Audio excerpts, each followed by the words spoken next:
The door to the room had been locked for as long as I could remember. It stood at the end of the narrow hallway, hidden away from the rest of the house. I passed it every day, but I never looked.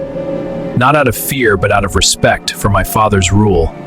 He'd always told me, never open that door. There are things behind it you don't want to know. At first it was easy. I obeyed. I respected him. He was my father after all. And when he spoke, it was never just a rule, it was an order. But as I grew older, something changed. Curiosity began to gnaw at me. And then, on my 18th birthday, he left. No warning, no explanation. He just disappeared. I never spoke to him again after that night. The only thing I had left was the house and the locked room. The first few weeks after he left, I tried to live life like nothing had changed. But the house was empty now. The sounds that once filled every corner, his footsteps, his voice, were gone. And that room, that locked room, seemed to echo louder than everything else. I'd stare at the door. I'd touch the keyhole, feeling the cool metal under my fingers. The door wasn't new. It was worn, like it had been there for ages, long before my time. But the key, I never saw it. Not once. I decided, one evening, when the house was silent and the night stretched out in front of me like an endless void, that I couldn't ignore it any longer. I had to know what was behind that door. I waited until the clock struck midnight, when the house was still and the shadows crept long across the floors. I walked to the hallway, my pulse hammering in my throat, and stood in front of the door. The silence was so thick it pressed against my ears. My hand reached for the doorknob, and for the first time, it felt different. Not cold, not warm, but familiar. I turned the knob. It didn't bulge. I pulled harder, but it was locked. Of course it was locked. My father's rule was still in place, even if he wasn't around anymore. Frustrated, I went to the basement.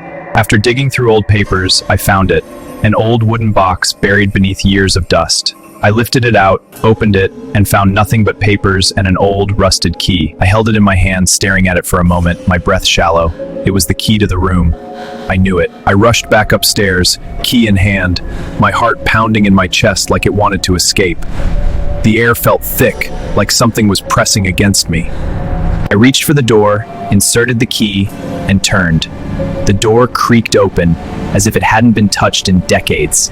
And then, I stepped inside. At first, nothing seemed unusual. The room was small, dimly lit by a single cracked light bulb hanging from the ceiling. There was a desk in the corner, piled high with papers. But there was something strange about the walls. They weren't bare. No, they were covered in photographs. Old, black and white photographs, some of them framed, some pinned directly to the walls. I stepped closer to one of the frames. It was a photo of a woman. She was smiling, sitting on the steps of a house. But there was something wrong with her eyes. They were blank, hollow, like she wasn't there. But the photo was familiar. I knew her, my mother. I stumbled back, my breath catching in my throat.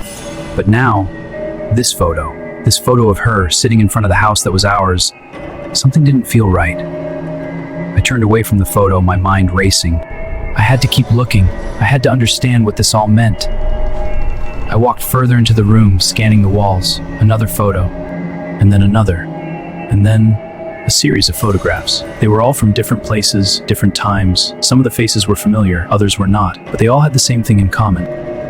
They were taken from behind the door. I looked at the desk, feeling the weight of the room settling around me. On it was a thick, leather-bound journal, sitting there as if waiting for me. I opened it slowly, my hands trembling. The first page read, "Do not look for what you are not prepared to find." I turned the page.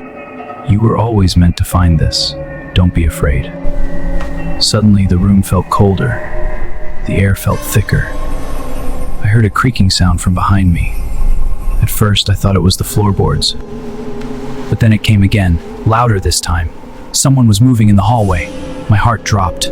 I wasn't alone. I rushed toward the door, my pulse thudding in my ears. But as I grabbed the knob to leave, I saw something I couldn't explain. The photographs on the wall were moving. Slowly, imperceptibly, they began to shift. The faces in them were staring at me. And then, one of the photos fell to the floor. I couldn't breathe. My vision blurred as I bent down to pick it up. The woman's face was now different. The hollow eyes were gone, replaced with a twisted grin. I heard a whisper. You should have stayed out. I turned and ran, stumbling over the piles of photographs. The journal still clutched in my hand. I couldn't look back. I couldn't. I reached for the door, and as I opened it, I was met with darkness. The hallway was gone. The house was gone. I stood in the empty room, gasping for breath, and then, behind me, I heard it. A voice. I'm sorry. I didn't mean for you to find this. If you liked this story, like, share, and subscribe for more spine-chilling content. Tell me in the comments, what would you have done if you opened that door?